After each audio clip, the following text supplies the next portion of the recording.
Hello, everyone. Welcome to the Startup and Career Show, your destination for inspirational stories and real life experiences of startup founders, corporate leaders, and authors. I'm your host, Rishabh, in conversation with Sangeeta Shankaran Sumesh, a CFO turned business and leadership coach. She's come up with a new book, Where's the Moolah? A toolkit for financial growth hacking that enables business profitability. Welcome, Sangeeta, to the show. Thank you. Thank you, Rishabh. So, Sangeeta, you've been a financial professional all these years. So, can you talk about your professional journey to begin with? Yes, sure. So I've been in the corporate world for more than 25 years, and my latest position was as the CFO in Dun & Bradstreet Technologies. And I'm also an independent director on few corporate boards. Now, while this journey has been going pretty well, but there was something that was missing. I felt like, I started questioning my purpose, and I was like, if I can contribute to the success of one organization, I said, how can I scale myself? How can I do more? So it was just that I was, toying with this thought. And that's when I chanced upon coaching. And I just started the journey out of curiosity. And then I realized it aligns very well with my purpose, with my values, and, my ambition of contributing more to business leaders and to corporates. So that's when I realized, it'll be great if I can, combine my finance background, my leadership experience, and coaching skills. And I said, how can I contribute to the growth of businesses? So that was my starting point, I would say. And of course, the books, I had already written a couple of books by then, and it all came in handy. And like how Steve Jobs says, when you connect the dots, it all falls in well. Absolutely, Sangeeta. Your journey has been incredible. You've been all through your life on the finance side of things, and now somebody so experienced talking about this and coming up with this book. This is really impressive. But now that you've written this book, right, and I must say, it's a quite holistic one from a business standpoint, right, and why everybody, irrespective of the department, needs to understand the finance, right. So for our listeners, wanted to ask you about the business wheel upon which the whole book has been based. Yes. So, like imagine there's a huge long truck with about 8 wheels, right? And for this truck to move ahead, to propel itself and accelerate, all the wheels have to be in sync with each other. And even if one of them do not function properly, then obviously the truck faces challenges in moving ahead. And I say a business is no different, right? So if all the departments of the business do not function, or even any one of them do not function properly or not in sync, then it becomes a challenge for the business to propel ahead. And that is why I say, like, businesses need to pivot on finance, especially if they want to grow their business profitably. The business must know how to pivot on finance, each of the functions of the business. So the book, Where's the Moolah, it talks about the 8 different wheels of the business. For example, like it could be strategy, your customers, your people, marketing, suppliers, and so on. And how each of these functions can actually contribute to better financial performance of the business and better growth of the profitability. So that's what the book is all about. And apart from that, it also has a lot of insights from many successful leaders, business leaders, and industry experts like Harish Lakshman of Rani Industries, who's the vice chairman, Mr. C.K. Ranganathan of Kevin Care, Mr. Parthasarathi of Mahindra and Mahindra, the group CFO. So it has a lot of their industry knowledge and experience as well that has been intertwined into the book. And apart from that, the best practices, what can different functions of the business do, how can they contribute to better financial performance of the business. So that's what the 8 wheels are about. Well, that's interesting. But Sangeeta, the fact that you've shared the 8 wheels, I want to ask you if you can share some of the highlights of the book. As a reader, as a business leader, right. What are the benefits right. That they'll get through? Yes. Now, a common challenge that I've noticed, it could be a senior business leader, it can be an entrepreneur. One thing that causes a lot of anxiety in them is that they always think, how can I grow my business further?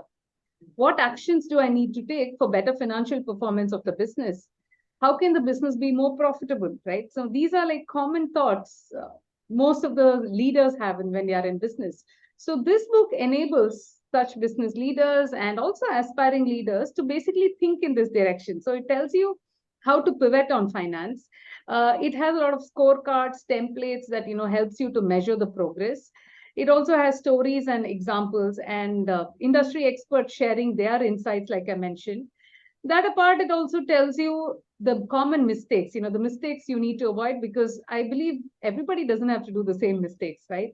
So it tells you about that, and it also shares some thoughts for reflection, like, okay, this business is doing like this, how can I do it? Is there anything else that I can do differently? It enables you to think differently, and of course shares the simple, easy and actionable points for financial growth of the business. So if I were to put it in a nutshell, I think that's what I would like to say.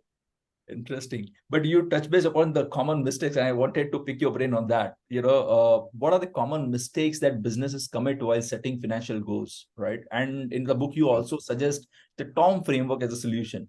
So maybe you Yes, could that's elaborate, right. for the benefit of our Yes. listeners.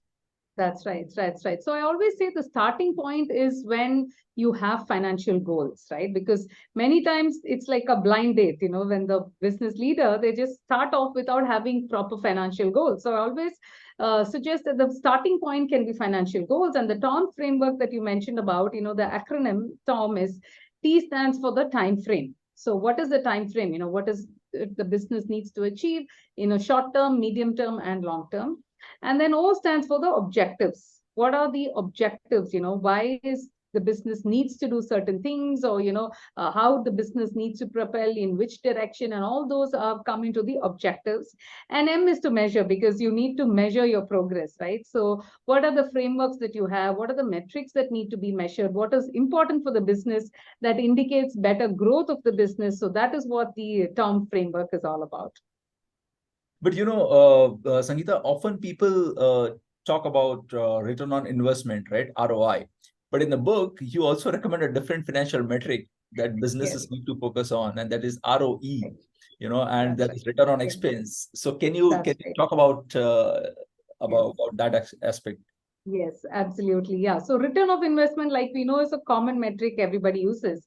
But they also need to think on return on expense, because any particular expense that a business is incurring, how does that translate into the revenue growth? How is each expense contributing to the business growth, the financial performance? Or, it could be a tangible benefit, it can be an intangible benefit as well. But how is each expense contributing? Now, if the leaders get into this sort of a mindset, then it becomes easier for them to take the right financial decisions for the business, right? Just to give you an example on this, for example, if you're talking about marketing, right? Marketing is essential for every business. But again, how is that marketing spend translating into better revenue growth? That's something you need to think of. And similarly, a business may want to have a very plush office, right? Which is great. But does the business have the capability to fund for itself? And is it really required? So those are some questions that leaders need to check and then take a call. Now, again, going back to this example of having a plush office. Now the equation changes if the business is into, let's say, an interior designing company. So obviously you need to showcase that you have very tactful, very tasty way of decorating your office, because when your clients come in, your office will be you'll be showcasing your office as an example itself, right? So those are very important. So basically, to see how every expense is contributing to better financial performance of the business. So that is what the return on expense is about.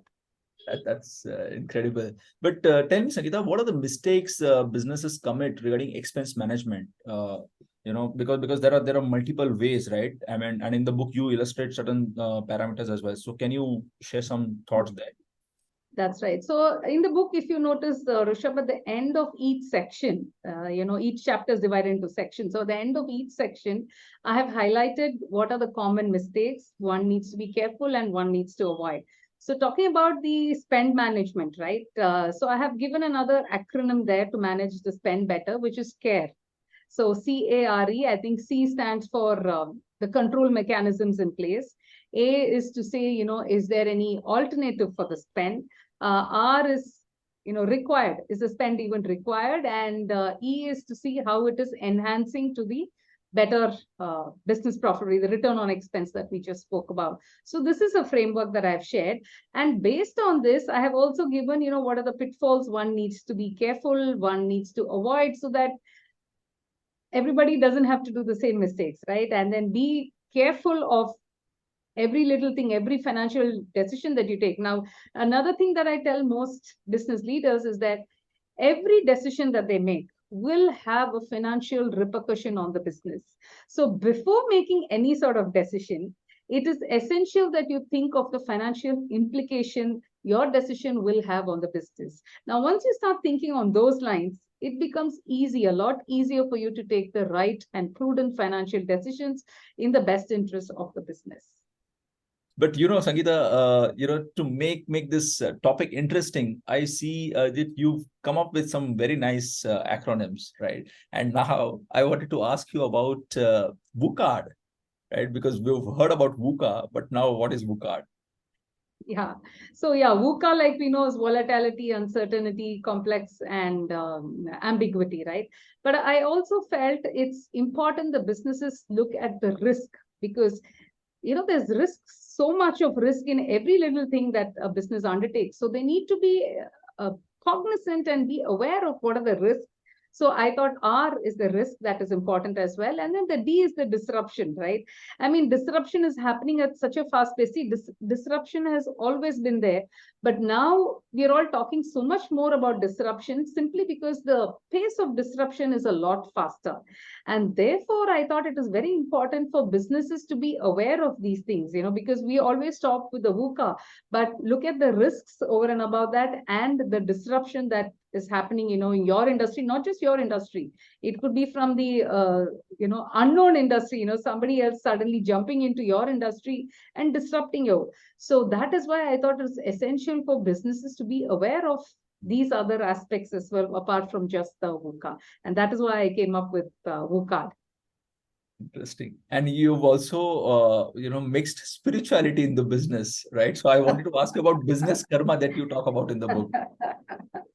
Yeah. So again, like I said, to think of the financial repercussions and the implications, because see, what I always believe is the cause and effect theory. That is what the karma is all about, right? So similarly, if you were to look at businesses, right? Businesses also have a karma, simply because whatever actions that they're doing will have some sort of a repercussion, may or may not be immediately, but subsequently, yes.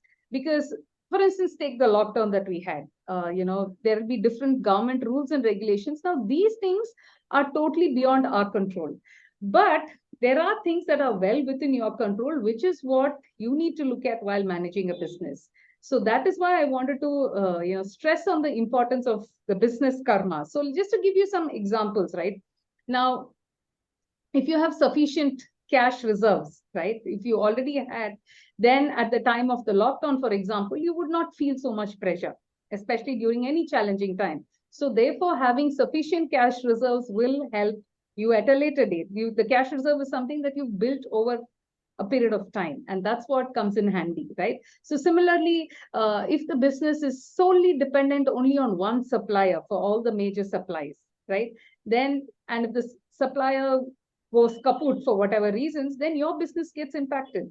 So these are things that one needs to be aware of while taking business decisions. What sort of backup? So similarly for your customers, if you are always reliant only upon one major customer, and if this customer decides to move out from your business, then again your business gets impacted. So that is why I talk about the karma, because then it becomes easier for people to relate as well, and then they tend to pause, think, and see, hey, what can I do? How can I get better? What will be the repercussion the business will have? What will be the financial implication on my business? So that is exactly why I thought I'll coin it as business karma.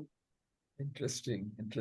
But while I was going through the book, there was another concept that you talk about, right? And that's about fake stake syndrome.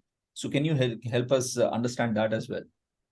Yes. So this was actually like a real life thing that happened to me, and that's what I thought I should highlight in the book as well.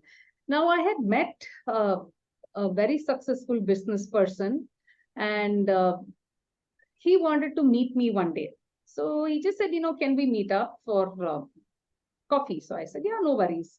So when we met, he wasn't coming to the point. He was just beating around the bush. But I knew there was something bothering me, because being a coach, I realized that there was some sense of pain that he had. The voice had a bit of despair. So I was just wondering. And so I started probing further. And as the conversation progressed, he confessed the truth. Now, he said, can you help me connect with an investor? So I was quite surprised, because business was running quite successfully, and I was quite surprised to hear it from him. Now, as we progressed again and I started probing further, I realized he had persistent cash flow issues. Now, that's when he admitted that, although the business was running very successfully for more than a decade, there was cash flow issue for him month after month. And because of this, he was having sleepless nights. He was wondering, how can I even pay my salaries on time? Now, that was obviously very emotionally disturbing for him, because he felt this issue he could not discuss with his spouse or children or even his employees or his friends, because, he had built the image of being such a successful entrepreneur, such a successful business. So then when, I started digging and asking him all of this, he started to pour his hearts out, and then he started feeling a lot lighter. So that's when, I was trying to get into the conversation to him, for him to be aware of, the importance of knowing finance and understanding it, because he was a techie, and, he said, I never pay attention to the finance matters of the business. So that is when I say, businesses have to be very cautious, and business leaders and entrepreneurs have to ensure they do not fall a prey to the fake stakes syndrome. Now, what is the fake stakes syndrome? In this example that I gave you, he wanted investors. And why did he want investors to come? Because he thought they will flush the business with extra cash. Whereas in his business, that was not really the case, because I always say it's important for the businesses, especially when they have cash flow issues, to get to the root cause.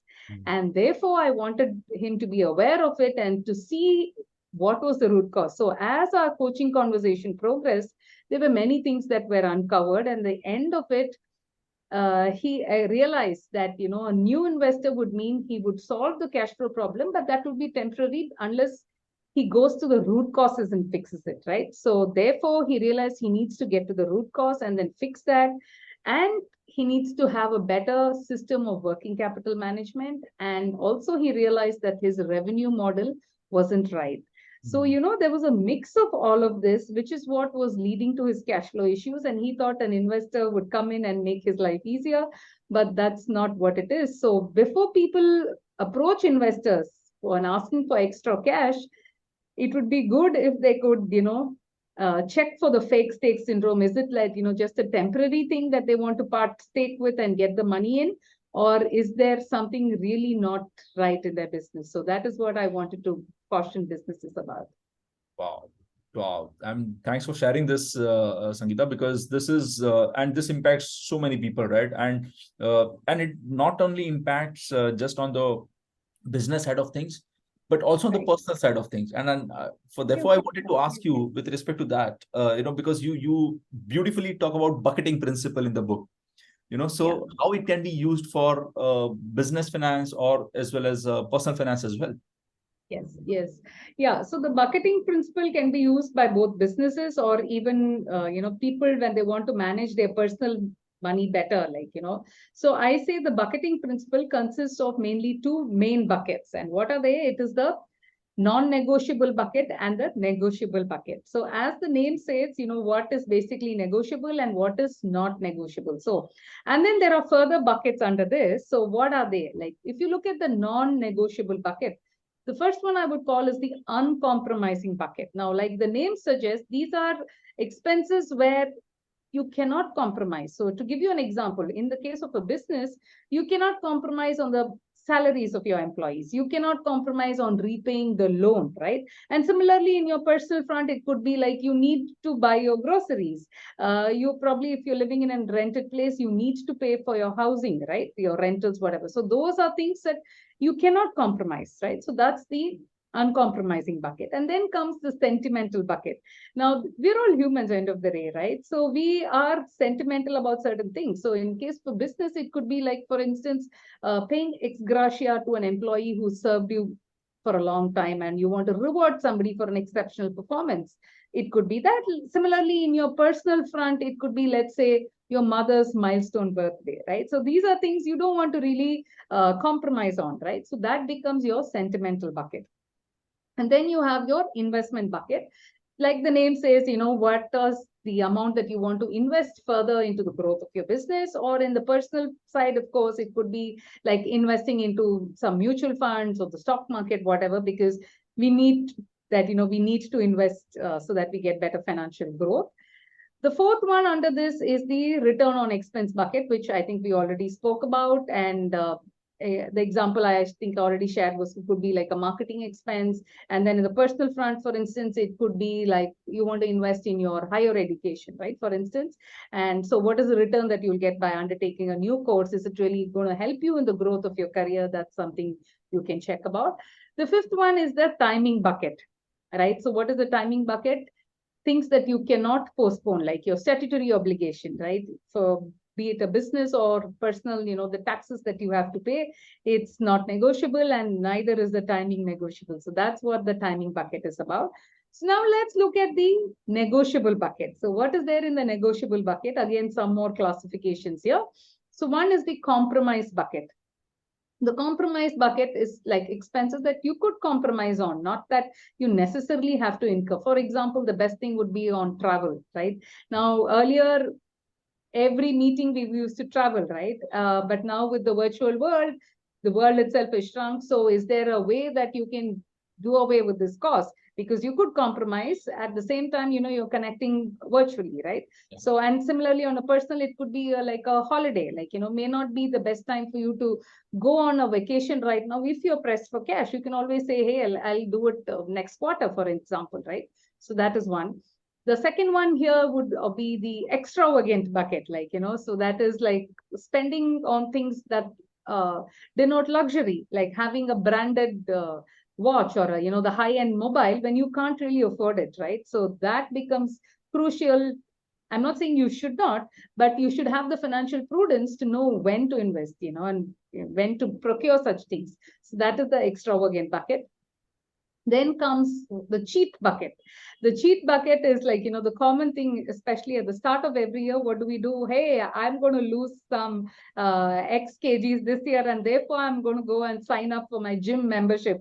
And then what happens? We just go for like, a week or 10 days, and then boom, that expense is just gone.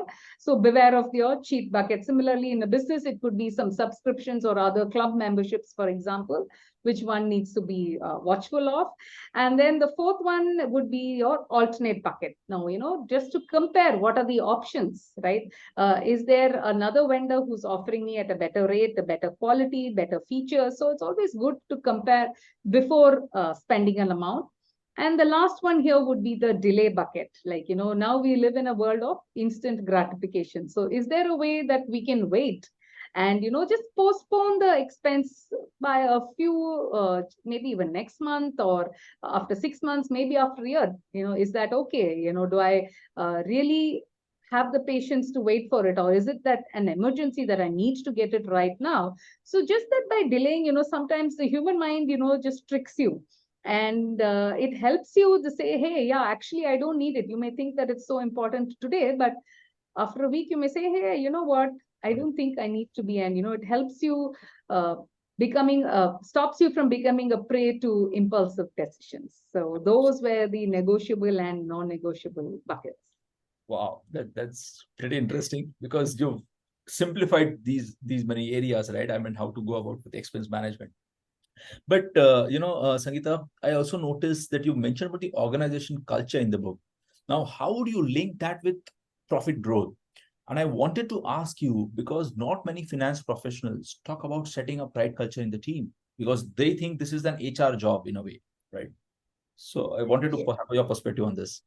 Yes, thanks for highlighting that. So this is because of my coaching background. I mean, I think finance and coaching together has given me a beautiful blend where, financially you're looking at the numbers, and, the coaching has helped me look at it from a human perspective. And I believe that end of the day, we are all human beings, right? So that aspect is so important.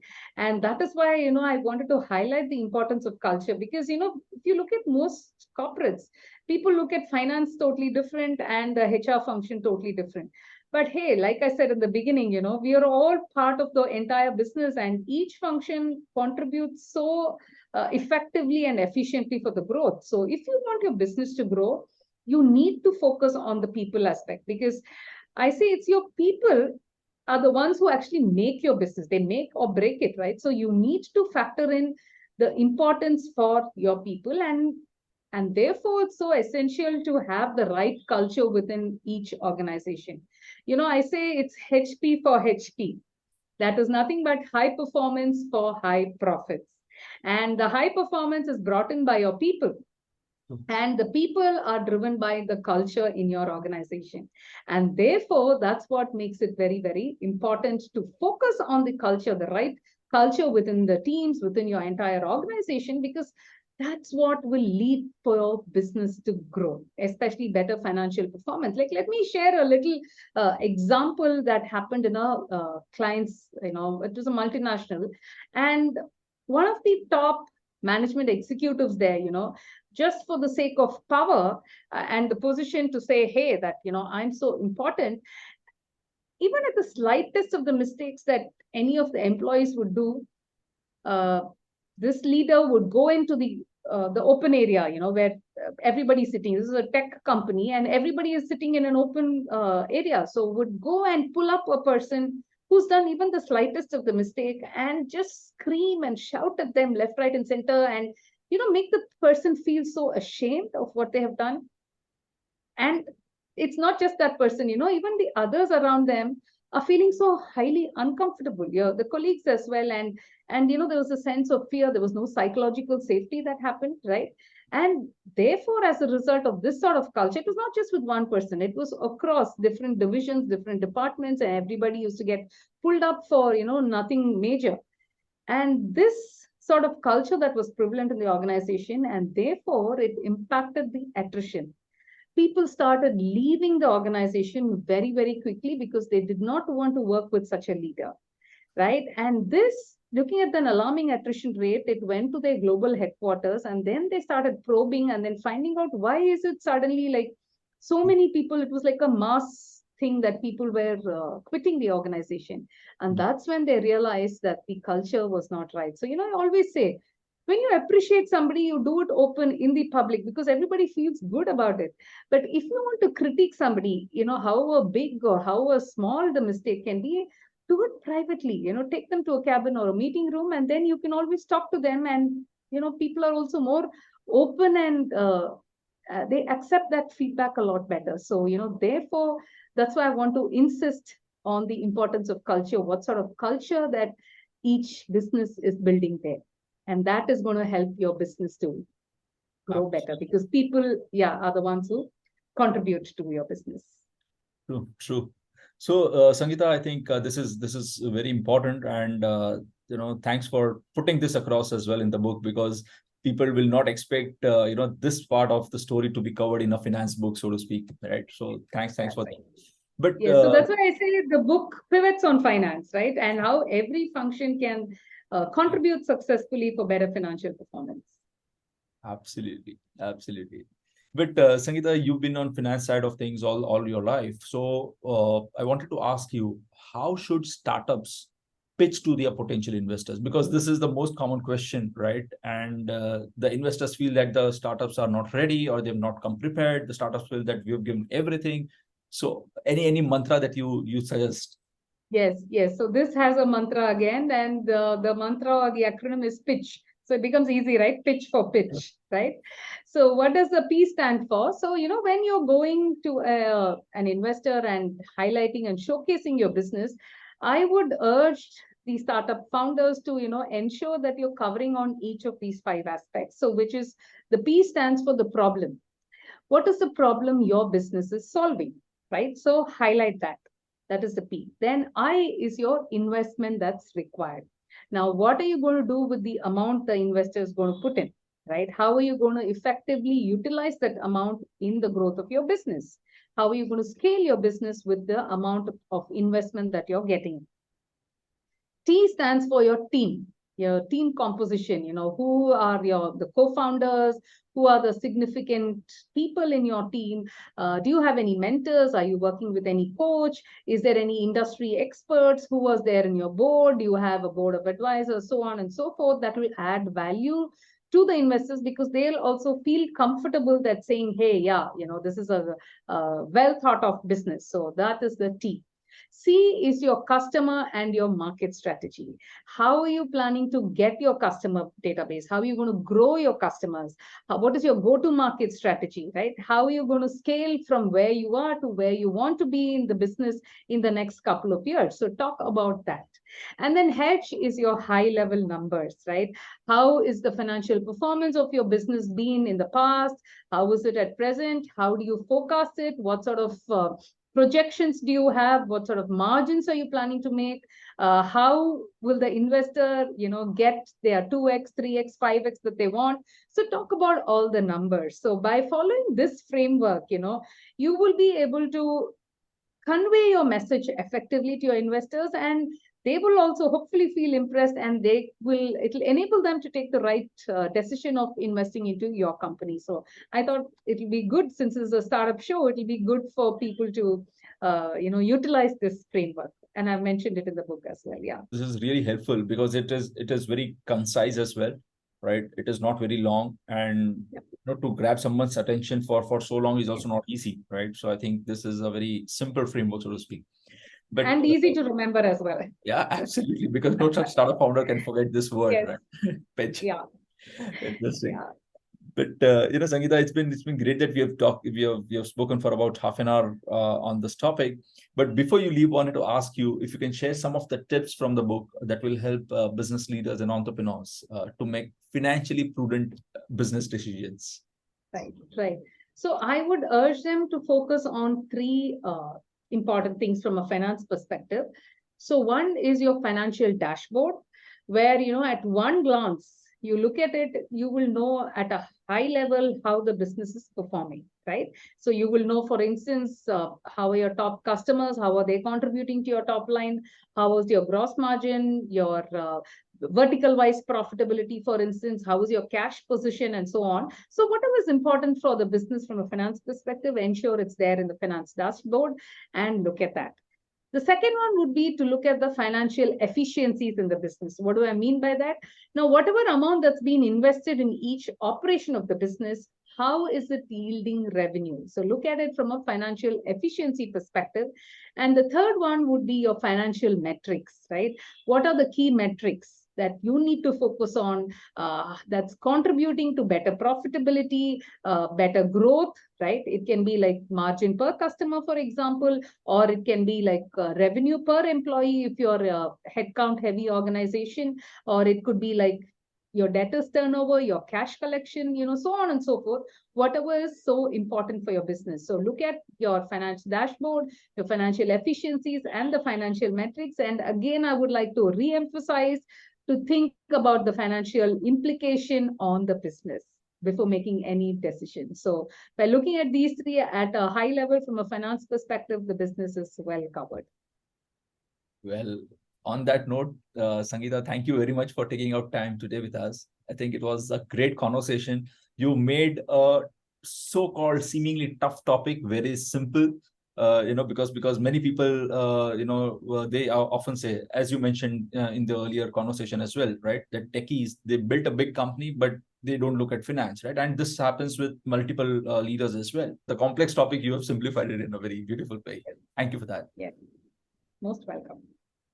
So thank you to all our listeners as well, guys, for joining us today. And we continue on our mission of bringing more such real life and inspiring conversations. Goodbye. Signing off for now, guys. Do read this book. Bye-bye.